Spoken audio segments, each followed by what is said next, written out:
Ada like and dislike. Kayak misalnya tadi namanya siapa? Siapa? Rati. Misalnya Rati, dia lagi ngonten, itu mah kontennya Rati, ngapain dilihat? Itu untuk yang dislike sama Rati. Kalau untuk yang like sama Rati ya tetap dilihat. Maksudnya, oh ini punya Rati nih, bagus nih, gitu kan. Nah itu kesulitan kalau yang saya rasakan karena saya juga melakukan personal branding ke diri saya sendiri juga susah banget. Karena itu banyak like and dislike pastinya. Kayak misalnya kontennya Daniel tuh ngapain ditonton gitu kan.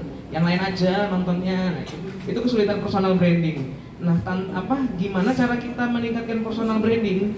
Ya kalau menurut saya pribadi, kita meningkatkan personal branding itu jadi diri kita sendiri. Pertama jadi diri kita sendiri, terusannya bikin sesuatu yang unik dan menarik yang orang lain nggak punya. Jadi pikirkan yang orang nggak pikirkan, lakukan yang orang lain nggak lakukan, maka kamu akan dapatkan yang orang lain nggak dapatkan. Itu sih kan.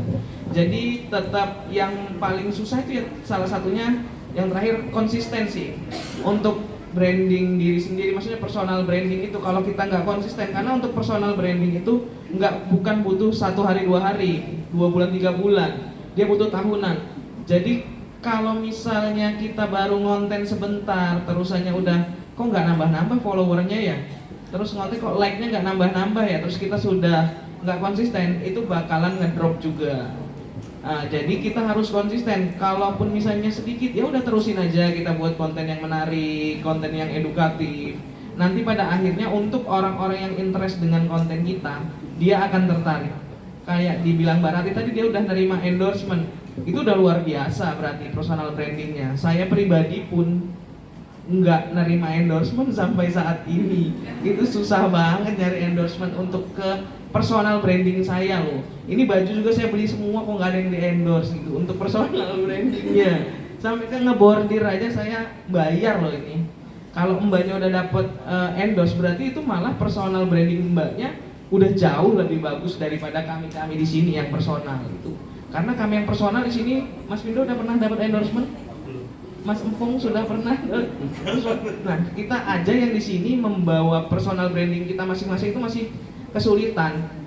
Kemudahan kita karena kita bawa nama suatu wilayah itu lebih mudah. Cuman kalau ke personal branding, kalau berarti sudah ada endorsement itu sudah nilai plus, berarti sudah ada brand yang melirik dan ini bagus kontennya gitu, udah informatif, edukatif. Nah, kelebihannya juga biasanya personal branding cewek itu lebih mudah daripada personal branding cowok. Kenapa? Karena kalau yang saya lihat, kenapa kalau kami di seputar kota metro nyari talentnya itu cewek-cewek, bukan saya yang muncul gitu kan. Yang pertama tadi satu itu like and dislike. Kalau misalnya cewek, ada kemungkinan cewek masih mau ngelihat konten yang dibuat sama cewek. Maksudnya cewek ke cewek kan, ini cantik banget kamu gitu kan, masih ada kan. Cuman kalau misalnya kontennya itu laki, ada kemungkinan nggak laki mau ngeliat laki terus ngomong, ih kamu ganteng banget gitu kan. Itu kesulitan laki-laki. Jadi kalau cewek itu ada kemungkinan cewek masih mau ngeliat konten cewek dan masih mau follow. Cuman kalau dia laki, nah jadi kan misalnya kalau cewek ada kemungkinan cewek mau follow cewek gitu kan. Misalnya konten kreatornya berarti cewek, ada kemungkinan cewek yang nggak kenal Mbak Rati mau follow kan. Terus aja teman-teman cewek Mbak Rati mau follow, apalagi yang cowok-cowok, ih Mbak Rati cantik nih, follow gitu kan. Nah kalau kita cowok mau personal branding, yang pertama cowok mau follow cowok, ih ganteng banget gitu kan, jarang kan, malah ngeri kan itu kan. Nah jadi itu kesulitan pertama cowok. Terusannya yang mungkin paling cewek-cewek yang follow cowok itu pun kalau syarat dan ketentuan berlaku, good looking.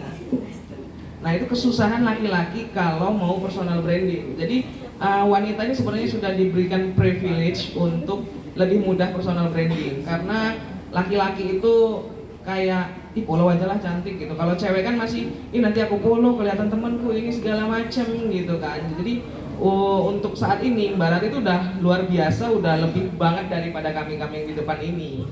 Seperti itu sih. Itu aja, mungkin bakal ditambahin sama Mas Pindo atau Mas Empongnya.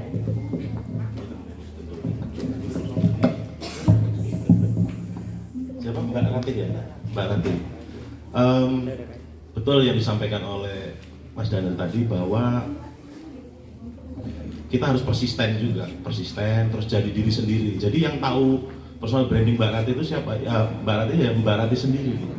Apa yang unik dari Mbak Rati itu, terus kemudian dimunculkan. Terus personal branding itu di sini saya juga punya teman, kebetulan mungkin teman kalian juga, namanya JJ. Saya ambil contoh aja nih. JJ berdiri, J, tolong J. JJ berdiri, J, tolong J. Mana JJ tadi? J. Oh bukan JJ tuh yang pakai jilbab itu. Mirip ya. Itu JJ tuh? Oh bukan ya, mirip kamu ya. Oh kamu aneh ya. Baik. Sorry, salah. Jadi gini. Tapi ada yang kenal JJ? Kenal? Ada yang kenal? Ada. Dia lagi ngurus skripsi dia. Jadi JJ itu gumunan awalnya. Heran dia ngeliat para influencer kok followernya banyak-banyak gitu ya. Ini saya ambil sampel aja, nggak usah yang kemana-mana. Orangnya ada di sini, tapi lagi rupes kan.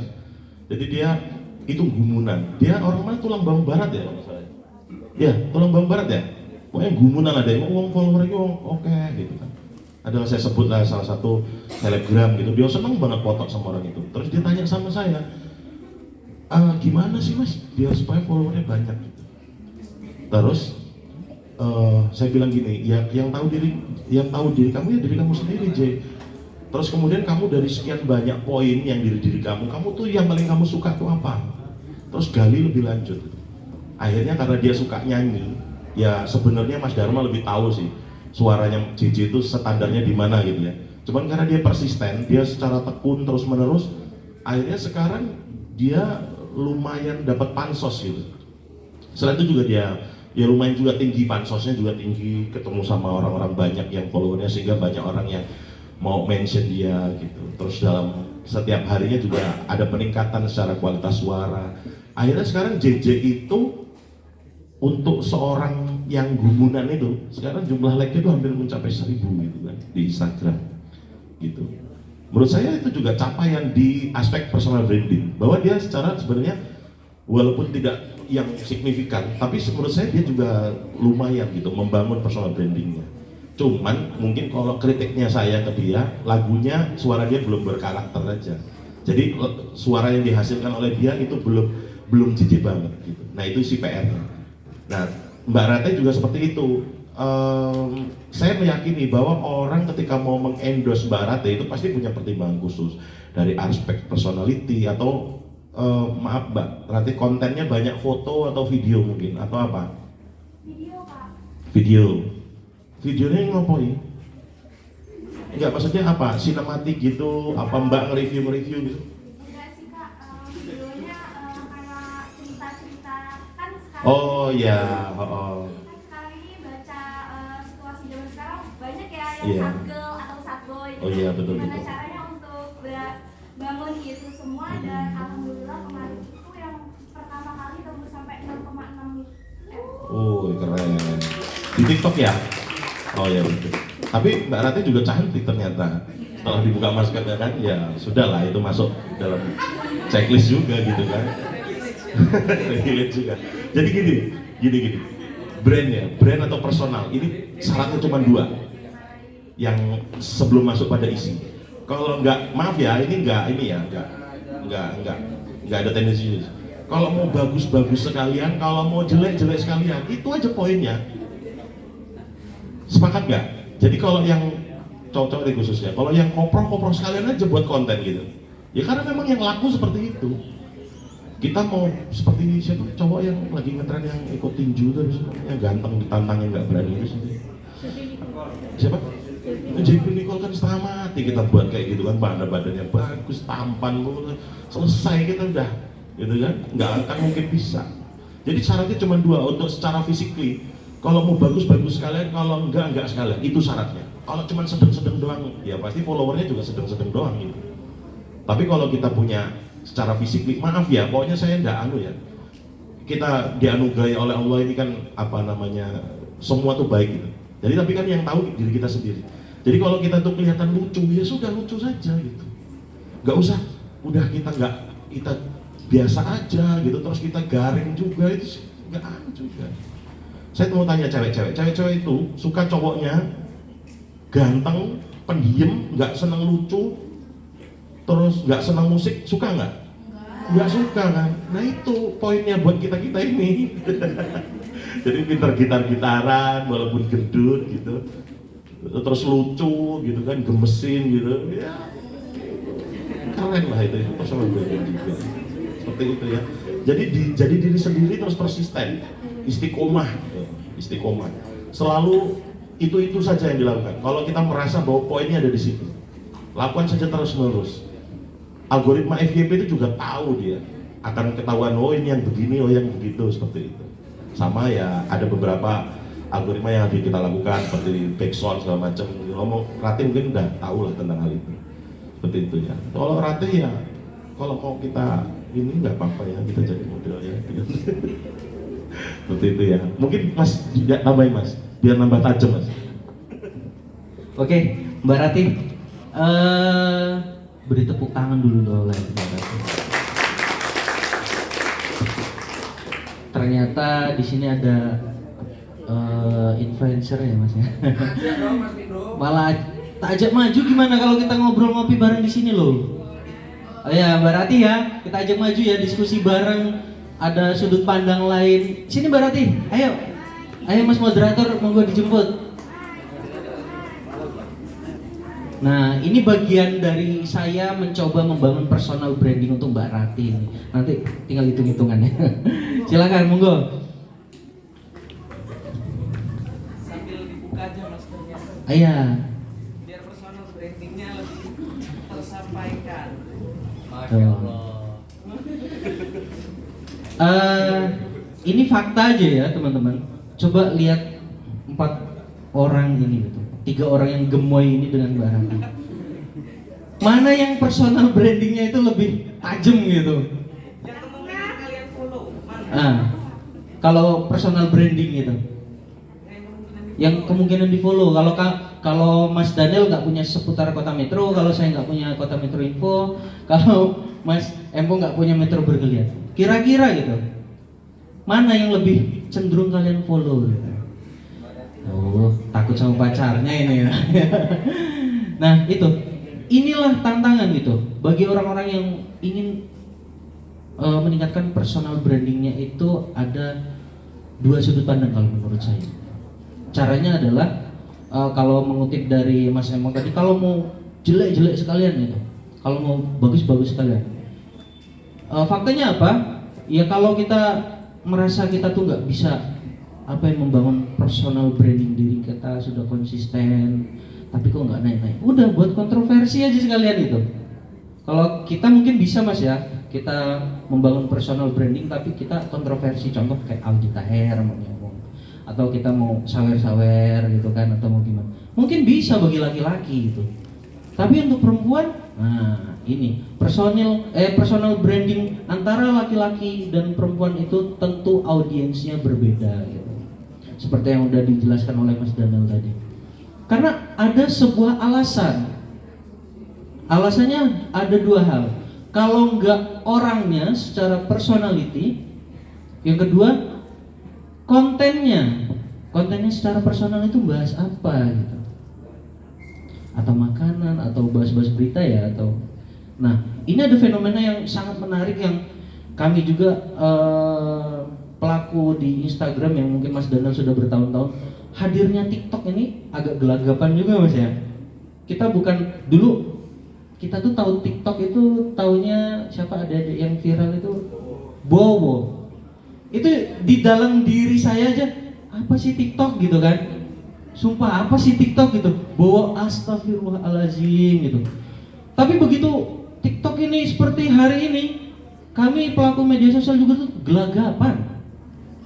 Ada orang-orang yang siapa lu gitu, Mas moderator, Mas Gilang, tahu-tahu buat konten, ketika FYP followersnya luar biasa gitu. Kami ini nyari followers tuh empot-empotan di Instagram itu, butuh konsistensi yang panjang, perjalanan waktu yang luar biasa. Tapi kalau TikTok FYP sekali,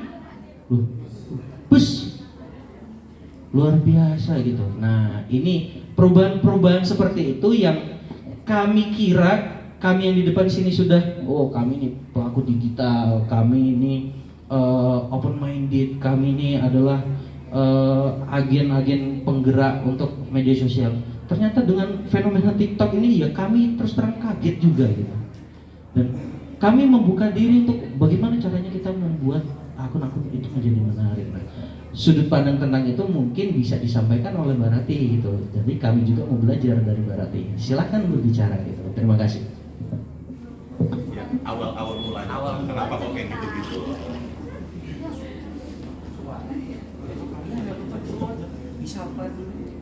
Oke, ini di luar ekspektasi banget ya bisa berada di depan dan bersanding dengan kakak-kakak yang hebat. Saya ucapin terima kasih banyak untuk jawaban dari pertanyaan saya tadi. Awal mulanya itu saya iseng aja sih Kak, karena kan kita tahu ya kalau misalnya setiap orang itu pasti ada masanya dan setiap masa itu pasti ada orangnya.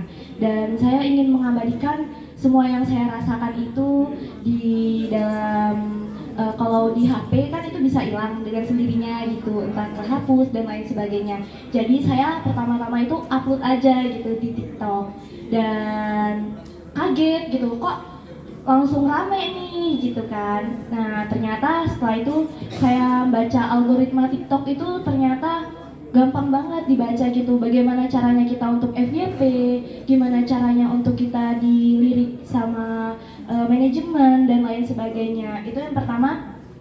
Kalau misalnya kita mau FYP itu kita bisa upload video atau foto itu di jam-jam tertentu gitu. Kalau pagi sekalian jam 7, kalau siang sekalian jam 12. Tapi biasanya yang lebih cenderung banyak itu di jam malam, di jam 7 sampai jam setengah 8. Lewat dari jam situ udah berkurang gitu viewersnya. Dan untuk bagaimana caranya dilirik oleh manajemen atau kayak brand-brand itu, yang pertama kita harus punya ciri khas dulu dari apa yang kita kontenkan tersebut gitu. Walaupun sampai saat ini saya juga masih mencari personal branding saya itu sendiri gitu. Dan buat teman-teman semuanya, saya ingin berpesan jangan berhenti berkarya, jangan malu dan tetap terus konsisten, karena kalau misalnya kita udah merasakan hasilnya itu luar biasa seperti itu. Sedikit-sedikit dikumpulkan lama-lama menjadi bukit gitu. Jadinya kemarin ini saya cerita aja, itu kalau kita bisa FYP atau followersnya di atas 5.000 aja itu udah bisa masuk manajemen gitu. Jadinya buat teman-teman semua yang berkeinginan atau minat boleh banget buat join gitu, buat teman-teman semuanya. Lumayan banget karena itu dinilai dari per satu videonya.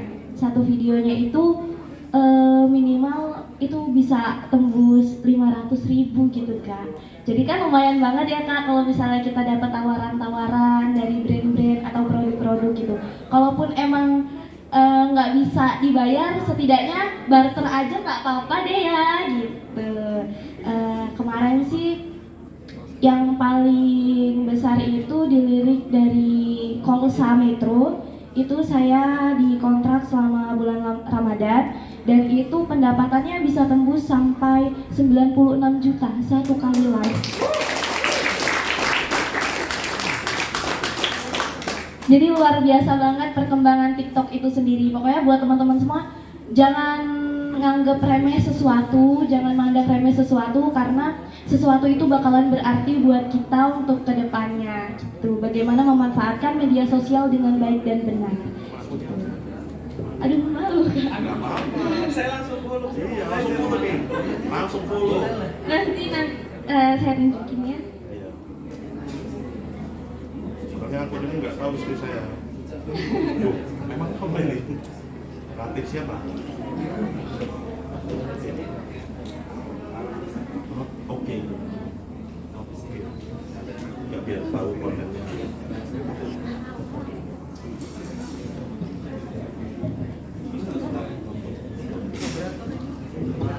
Baik, terima kasih atas waktunya dari Ratih Yunusma.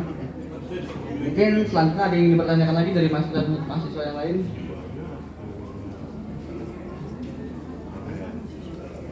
Enak komentar sih. Boleh Pak Arman.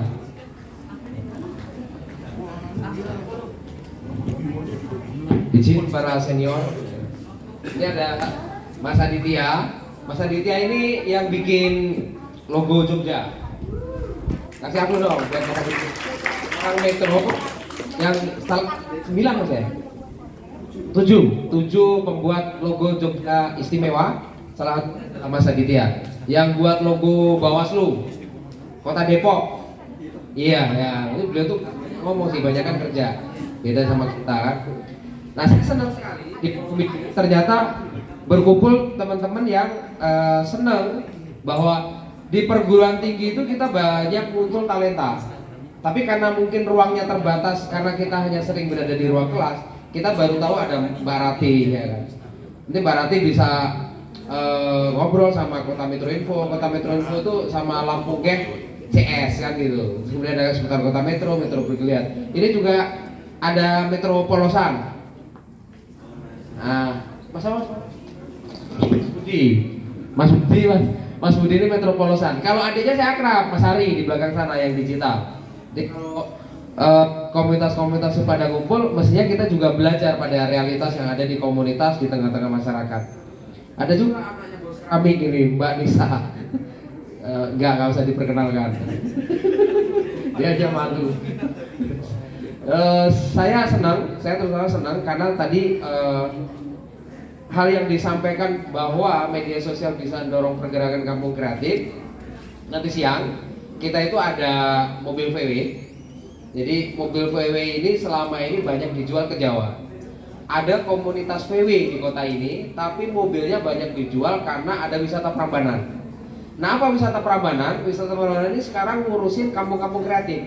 Jadi bukan hanya datang ke Prambanan, bukan hanya datang ke Borobudur, tapi mereka datang ke kampung-kampung. Oh, ada yang bikin oyek, oh ada yang dia bikin pahat patung, ada yang kuliner. Nah, sialnya VW Lampung ini makin lama akan makin hilang karena dibeli. Bahkan VW yang ada di Payungi sekarang itu yang hari ini masih harga 50, kalau di Jawa udah harga 100. Kalau VW Safari itu banyak yang hilang, berarti kita gagal dong mempertahankan hal-hal yang klasik yang ada di kota ini. Maka kita mencoba ikhtiar dibantu oleh teman-teman seputar Kota Metro Info, kemudian Metro Bergeliat. Kita ini mendorong hiduplah kampung lebah. Jadi tamu-tamu dari Payungi itu kan dari 2000 pasti ada yang dari luar kota. Kebetulan yang kelas-kelas menengah biasanya dokter, pengusaha. Setelah dari Payungi mereka bayar 300.000, itu sekitar 3-4 orang bisa naik. Itu nanti dari Payungi keliling ke kampung lebah. Habis dari kampung lebah ke Jan Ayu Fashion. Habis Jan Ayu Fashion ke Telaga Rizki, susu kambing sambil lihat beberapa magot dan kampung anggur. Kemudian diakhiri ke Telaga Rizki susu kambing, terus diakhiri di Gudug Sundari. Itu udah seneng banget mereka. Hasil dari kami, dari komentar-komentar mereka yang sudah trip, udah belasan trip sejak di launching 2 bulanan ini, itu menunjukkan mereka seneng. Orang dari luar kota Metro itu senang bahwa kota Metro itu juga bisa ada yang cantik. Kalau ini bisa didorong serempak, tripnya bukan hanya dari Payungi sekitaran sini. Misal ada yang dari tempat mana Dr. Swarning misal, lalu arahnya ke Metro Selatan misal, atau dari pusat kota ke Metro Utara ke Sapiturang. Jadi tripnya sebenarnya bisa dibuat banyak. Nah, ini butuh kolaborasi. Terutama suhu-suhu yang ada di depan ini, karena ternyata kota Metro ini hanya butuh 3 orang ini, nggak ada wali kota jalan. Wassalamualaikum warahmatullahi wabarakatuh.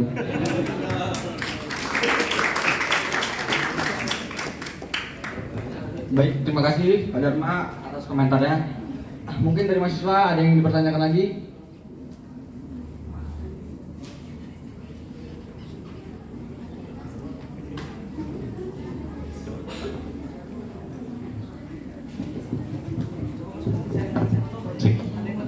Iya, ayo tunjuk. Itu yang kayak JJ itu siapa sih? Saya kok dari tadi penasaran loh.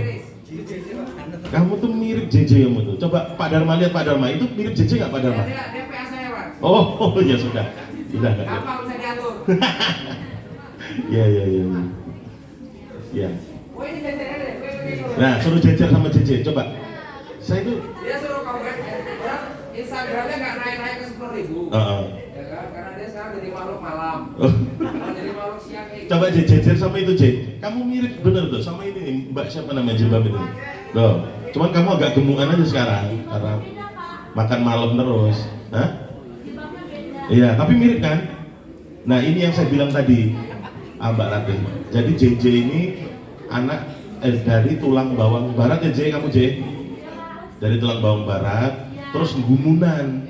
Datang ke Metro tuh gumun, kok kamu followernya banyak, kok ini gitu kan, kok gak bisa sih gitu. Jadi dia membangun personal branding itu secara tidak sengaja, tapi karena dia punya hobi, terus kemudian juga di bawah naungannya Mas Dharma, dieksploitasi Mas Dharma kan, dikeparkan kan nyanyi terus kan. Akhirnya sekarang nama JJ itu ya cukup diperhitungkan di Kota Metro, dan akhirnya mempengaruhi secara personal branding. Artinya memang personal branding itu dibangun berdasarkan istiqomah gitu kan. Saya ingat kontennya Mbak Ratih ini sebenarnya juga gini, mungkin sebagian orang tuh nggak peduli gitu terhadap kontennya Mbak Ratih gitu ya. Kan TikTok tuh seperti itu, tidak peduli. Tapi ternyata ketika semua orang tuh nggak berpikir ke sana, banyak orang yang membutuhkan informasi terkait tentang apa yang disampaikan melalui kontennya Mbak Ratih. Ini sama dengan kayak kaos polosan. Mana kaos polosan? Kaos polosan itu saya coba untuk kita berpikir analogi. Kaos polosan itu sama kayak aqua. Coba kalian teman-teman mahasiswa berpikir. Waktu yang menciptakan minuman air mineral itu siapa? Padahal kan wedang sudah digodok dewe toh. Kenapa dijual air putih itu dalam kemasan? Jadi ketika semua orang nggak membutuhkan itu, terus kita hadir, justru hal itu malah laku. Dan sekarang motor polosan luar biasa itu. Mobilnya Pajero nggak salah dodolan kaos gitu. Malah nambah Pak ini malah misalnya. Gitu. Cuman dagang kaos polosan gitu. Jadi memang dalam hal ini membangun brand terus istiqomah itu luar biasa. Nah kalau kayak Mbak Ratih, ya kami juga berterima kasih, kami juga akan belajar nanti. Cuman bingung kita ini karena nggak ada yang menarik ya, nggak good looking gitu tadi ya. Udahlah nanti kita home pimpah itu, kira-kira mana yang paling lucu gitu Mas Andre, ya Mas Bindo ya. Gitu. Jadi mungkin pesan saya Mbak Ratih mungkin kalau Mbak Ratih mungkin dari aspek bisnis, tapi juga harus punya pengaruh juga untuk kehidupan sosial. Contohnya kayak kampung kreatif. Ini kan kota ini kan kompleks. Tadi Mas Dharma telah sampaikan bahwa sebenarnya Metro ini secara sumber daya manusianya baik gitu. Tapi memang kenapa sih kita ini nggak mirip kayak di kota-kota besar yang lainnya? Padahal orang Jogja itu ngomong Mas Bindo, kalau main ke Metro kok vibes-nya mirip kayak Jogja ya? Gitu katanya gitu. Sepakat nggak sih? Sepakat ya? Sepakat ya? Vibe-nya kan mirip di Jogja, cuman memang mungkin kita belum terlalu ramai. Cuman memang beda banget sih. Nih, sedikit tak spill strategi kota-kota besar. Di salah satu kota, saya nggak sebutin mereknya, salah satu kota yang maju, itu contohnya ada satu kafe, ya, yang lagi viral. Terus ada band yang lagi viral juga. Kafe-kafe di sekitar itu mendukung supaya kafe itu ramai pengunjungnya karena mau nonton si A. Nah saya sebutin aja lah, Zinedine Zidane yang gondrong itu loh, yang nyanyi ini, nah itu kan.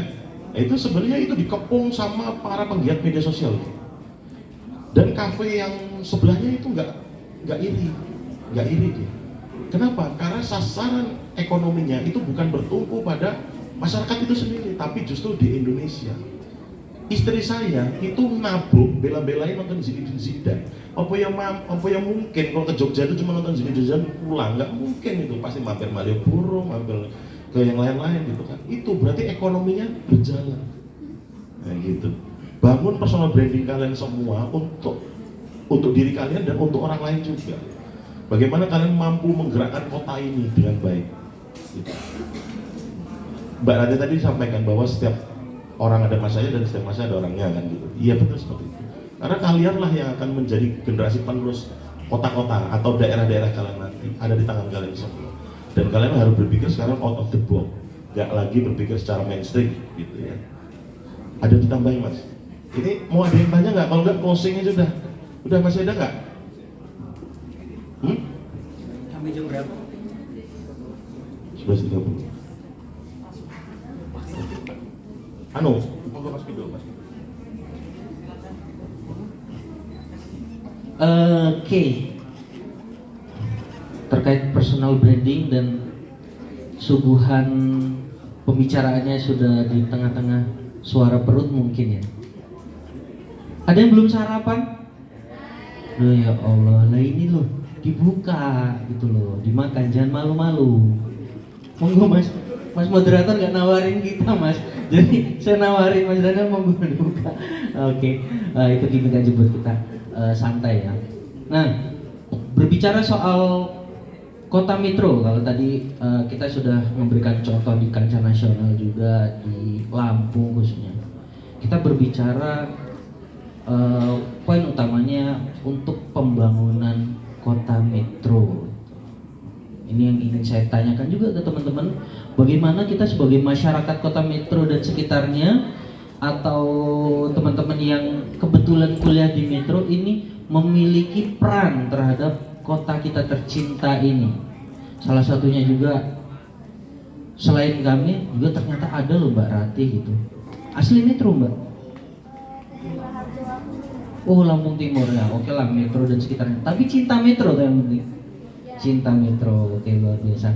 Nah, coba teman-teman bayangin kalau saya, Mas Daniel, Mas Empo, Mbak Rati, atau bahkan lebih atau 10 orang bahkan lebih yang punya pengaruh di media sosial ini berkumpul jadi satu gitu.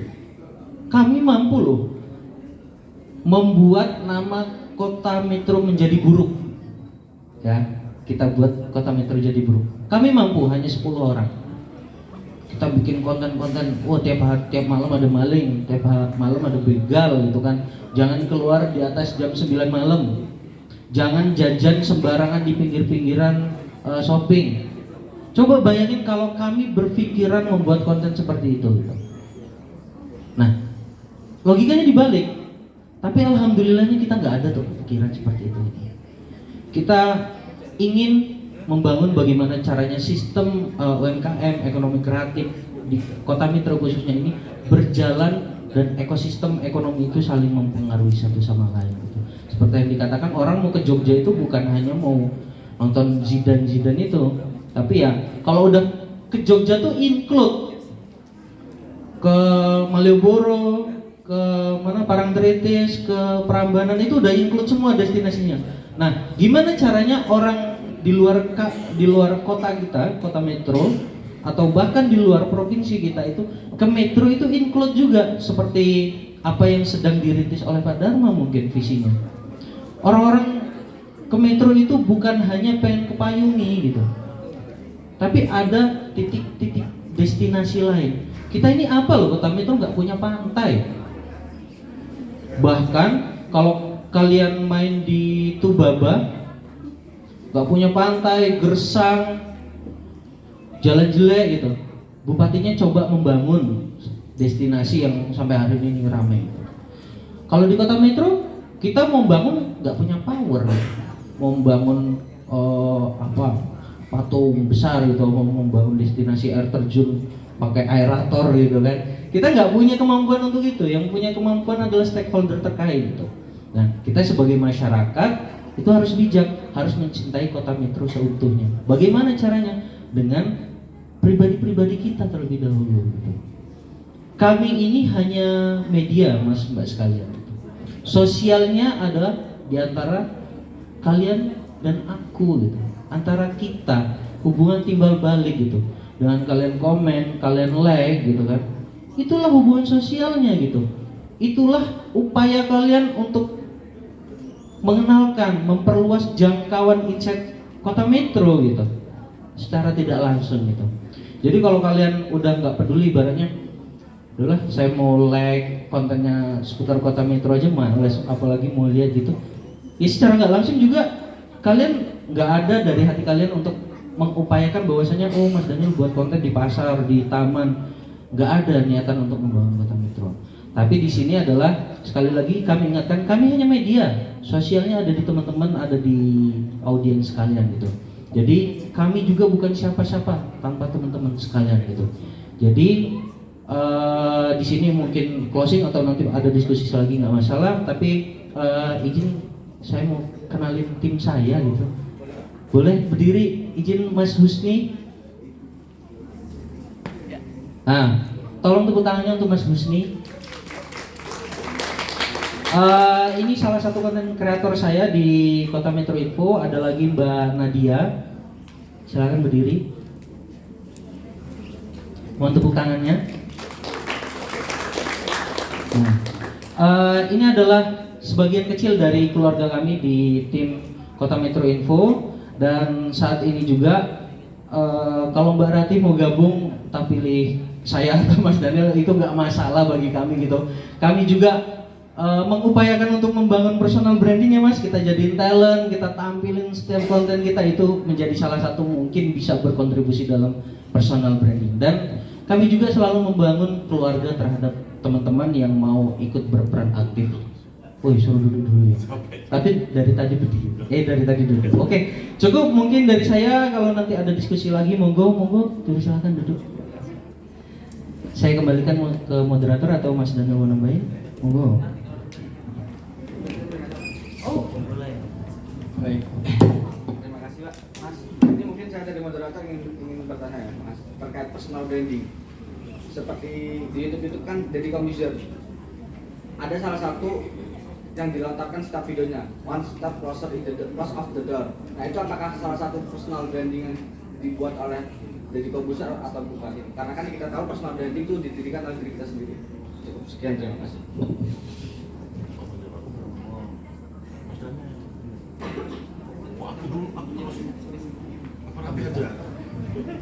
Ya, jadi ada Mas Aditya Wardani sebenarnya. Mana Mas Adit? Mana Mas Adit? Mas Adit berdiri dong, Mas. Nah itu Mas Aditya Wardani. Tepuk tangan buat Mas Aditya Wardani. Jadi sebelum ke pertanyaan tadi ya, oke makasih Mas. Dah, pulang. Jadi sebelum jawab pertanyaan tadi, jadi Mas Adit ini memang concern di brand. Wah dia paling tahu jawab ini sebenarnya. Nanti biar dia aja yang jawab gitu kan. Perlu kalian ketahui bersama, selain dia pembuat logo kota Jogja, beliau adalah pembuat logo kota Depok. Pemerintah kota Depok dia yang buat. Terus beberapa logo HUT Kota Metro juga dia yang buat. Mulai dari 85 tahun Kota Metro, 86 Kota Metro, logo Diskominfo dia yang buat, logo Disporapar dia yang buat, banyak sekali karya-karya dia. Dan dia ini asli orang Kota Metro yang berkiprah seninya untuk kontribusi Kota Metro gitu ya, membawa nama besar Kota Metro di kancah nasional gitu. Jadi mungkin yang lebih tepat itu Mas Adit menjawab. Cuman sebelumnya gini, personal branding itu memang harus include dengan istilahnya apa Mas Adit ya namanya ya. Kalau gini, Mulang Dak Febi ini kan title gitu Mas Adit ya, betul ya. Nah itu mungkin Mas Adit yang bisa jawab ini. Nah sampai jawab aja nih. Jadi personal brandingnya Deddy Corbuzier. Terus dia punya hashtag namanya close the door. Nah itu jawab tuh. Mas tolong kasih. Ya itu, kenapa kok ada close the door-nya? Apa itu gitu loh?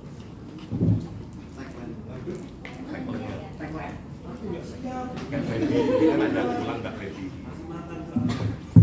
Oke. Assalamualaikum warahmatullahi wabarakatuh. Saya ini di sini sebenarnya cuma sebagai audiens, pengen menyerap ilmu daripada narasumber yang di depan yang keren-keren semua itu. Ya Mas ya, kita kan hanya nonton ya. Tapi kok malah ditodong pertanyaan tentang personal branding. Tagline. Ya sebenarnya sih untuk menentukan personal branding itu kita harus tahu insight apa yang kita miliki. Kita harus tahu nih, kita ini siapa, kita ini sukanya siapa. Kalau kita bikin untuk diri sendiri ya, kita ini positioningnya tuh di mana? Kita suka pakai parfum wangi apa, kita suka minum kopi, kita suka minum herbal, kita harus tahu untuk menentukan. Misalnya kita tagline, apakah tagline itu gue banget atau enggak? Misalnya nih, saya ini orang Jawa, nggak mungkin tagline saya tuh ke Betawi-Betawian, misalnya gue lo itu nggak mungkin, mesti aku. Kayak brand saya pun namanya Kulo, saya. Nah karena saya memposisikan brand saya ini down to earth, brand saya ini filosofis karena namanya Kulo. Itu filosofisnya dari Jawa. Begitu juga misalnya teman-teman di sini, Mas Daniel tuh, dia mau branding hari ini pakai baju SD. Kenapa? Harusnya kalian tanyakan, kenapa Mas Daniel? kok pakai baju SD, biar apa? Hanya sekedar lucu-lucuan atau ada sesuatu yang tersembunyi nih yang ingin disampaikan oleh Mas Daniel? Belum, udah dijelaskan belum tadi? Karena saya tadi datangnya telat. Udah Mas, kenapa Mas? Saya mewakili seputar Kota Metro yang sekarang usianya itu sekitar 8 tahun. Oh gitu. 8 tahun itu anak SD kelas 3. Nah itu, Mas Daniel memposisikan dirinya, insight-nya adalah seputar Kota Metro. Dia mewakili seputar Kota Metro, makanya dia menggunakan seragam SD. Mungkin nanti kalau seputar Kota Metro udah 60 tahun nggak tahu, makanya mungkin kursi roda ya. Jadi yang ditanyakan bagaimana menciptakan tagline misalnya tadi ya. Ya kita harus tahu juga insight-nya dari personal kita untuk kalau personal branding ataupun misalnya branding ke perusahaan atau perusahaan. Misalnya perusahaannya adalah perusahaan komputer, misalnya di situ ada stand toko komputer ya, tagline-nya harus yang sesuai dengan IT. Nggak boleh tagline yang terlalu tradisional, tagline yang mengarah kepada misalnya apa ya, ya harus high tech lah pokoknya, intinya harus seperti itu, harus sesuai dengan insight. Gitu aja sih Mas. Soalnya saya bingung ini, nggak siap ini pertanyaannya. Mungkin kalau ada yang pertanyaannya lebih spesifik saya bisa jawabnya. Baik, terima kasih atas jawabannya dari Mas Adit ya.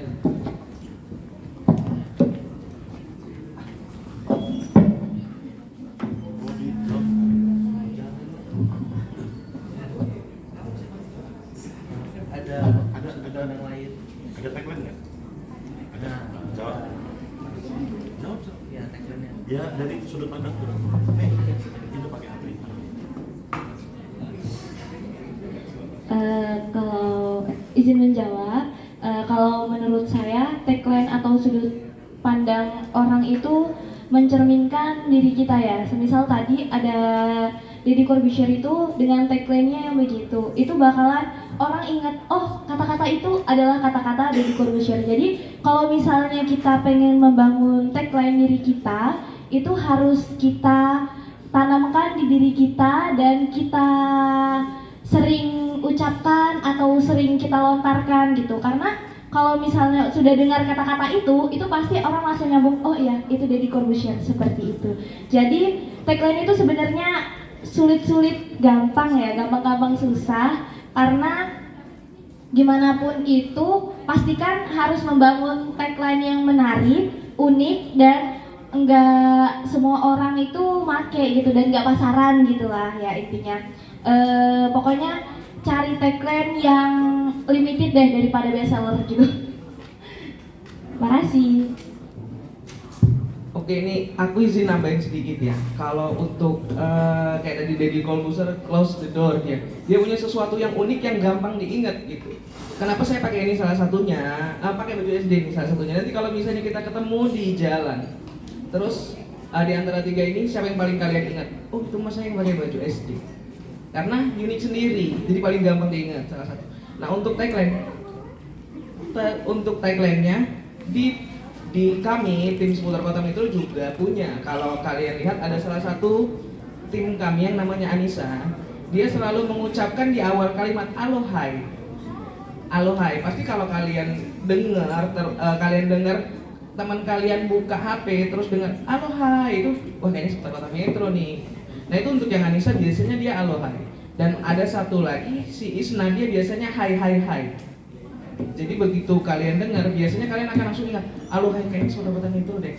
Hai hai hai juga, kayaknya seputar Kota Metro deh. Jadi memang kita harus punya sesuatu yang unik yang gampang diingat. Kayak apa ya, kalau close the door terusannya kayaknya Mbak Imong juga punya ya kayaknya ya. Segala macam tuh mereka punya masing-masing. Jadi begitu dengar kata-kata itu pasti langsung ingat orang. Itu personal branding yang paling gampang lah. Kayak misalnya yang ada manis-manisnya. Kalian gak usah tahu mungkin yang ada manis-manisnya itu apa. Kalian pasti tahu kan. Nggak usah aku jelasin. Itu kan personal branding yang gimana caranya itu masuk ke alam bawah sadar gitu. Berani kotor itu baik. Walaupun itu kadang diplesetin. Ya. Kayak kalau sekarang kan yang lagi ramai di TikTok konten ya dia itu masuk ke politik sih. yang lagu dijadikan banyak sound, yang tangannya kayak mana, kayak gini apa kayak mana ya? Nah, itu kan itu termasuk personal branding juga kan. Jadi kita terus buat sesuatu yang unik untuk gampang diingat sama orang. Itu aja. Nambahin dikit ya. Oke, Mas. Saya yang saya garis bawahi adalah branding gitu. Yang paling utama adalah branding itu kita tuh harus mampu menghipnotis para audien kita, para penikmat kita. Dengan cara apa? Kita sampaikan berulang-ulang, Mas ya. Bahkan sekalipun itu kebohongan, kalau kita sampaikan berulang-ulang maka akan jadi sebuah kebenaran. Nah, bagaimana caranya membranding itu? Butuh konsisten. Kalau kami di Lampung G itu, kebayang nggak kalian sehari mengucap kata G itu berapa kali? Itu kan dulunya. Contoh kalimat yang menggunakan kata G di Lampung apa? Bahkan ayo G gitu, makan G, atau apa yang pakai kata G kan? Kalau dipikirin apa ya gitu kan? Tapi kata G itu untuk orang Lampung ya, itu familiar banget gitu. Bahkan saya punya teman-teman yang di Pulau Jawa, kalian ngomong apa sih kok ada imbuhan kata G di akhir kalimat kalian gitu. Nah, itu sih yang sudah bertahun-tahun branding itu disematkan. Jadilah nama sebuah perusahaan itu Lampung G. Tapi di sisi lain itu kan berkembang gitu. Masyarakat itu melihat dan menilai.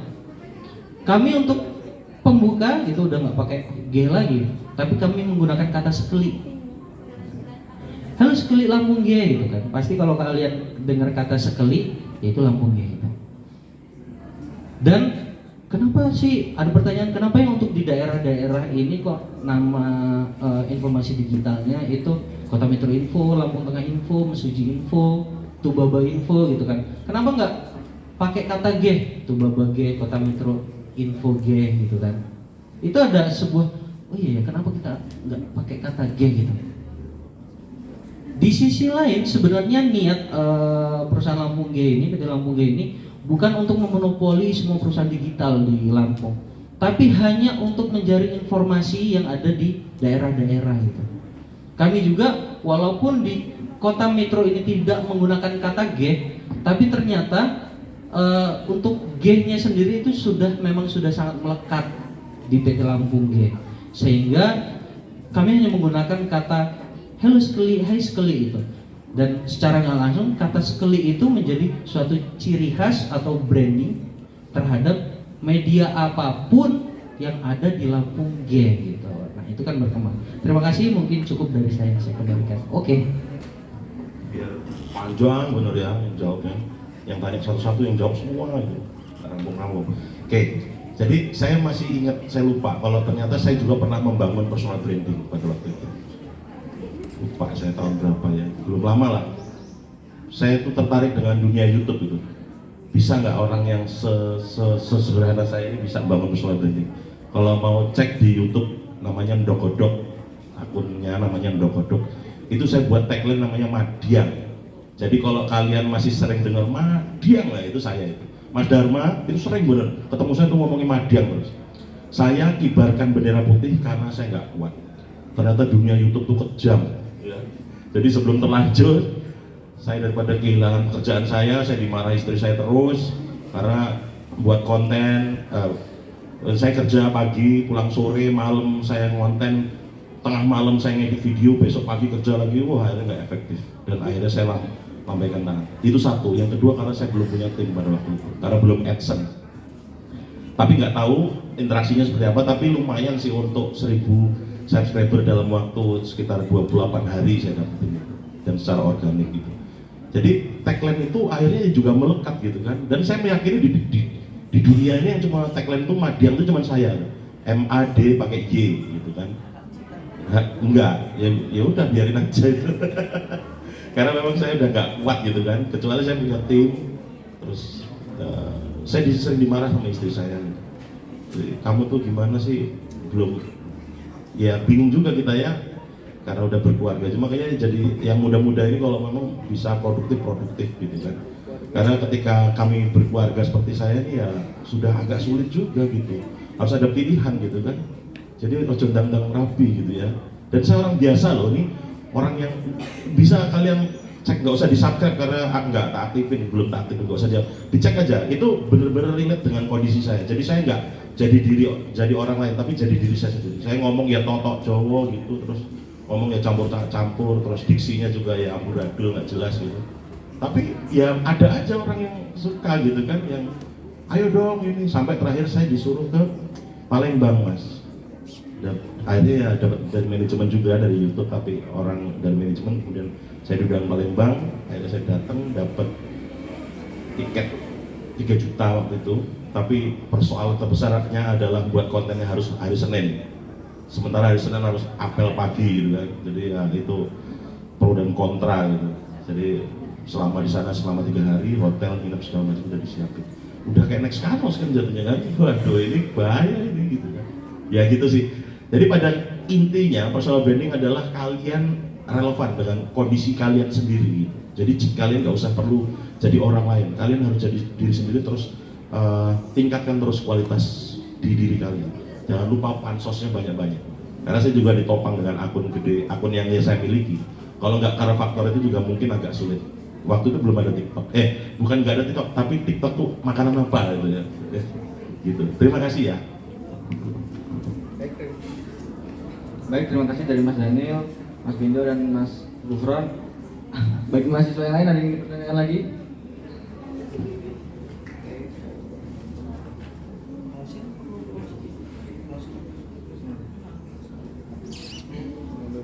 Baik, jika ada yang dipertanyakan mungkin ditutup sesi tanya jawabnya. Mungkin saya dari moderator sempat mencatat tadi beberapa apa yang telah disampaikan oleh pemateri terkait peran media sosial mendorong kampung kreatif di Lampung, yang dimana peran media sosial dalam meningkatkan ekonomi kreatif sangat signifikan. Media sosial telah membawa perubahan besar dalam cara bisnis di bidang ekonomi kreatif beroperasi, memungkinkan pelaku bisnis dan kreator untuk mencapai audiens yang lebih luas, yaitu dengan cara menambah koneksi dan kolaborasi. Mungkin cukup sekian yang bisa saya sampaikan, kurang dan lebihnya saya mohon maaf. Wassalamualaikum warahmatullahi wabarakatuh.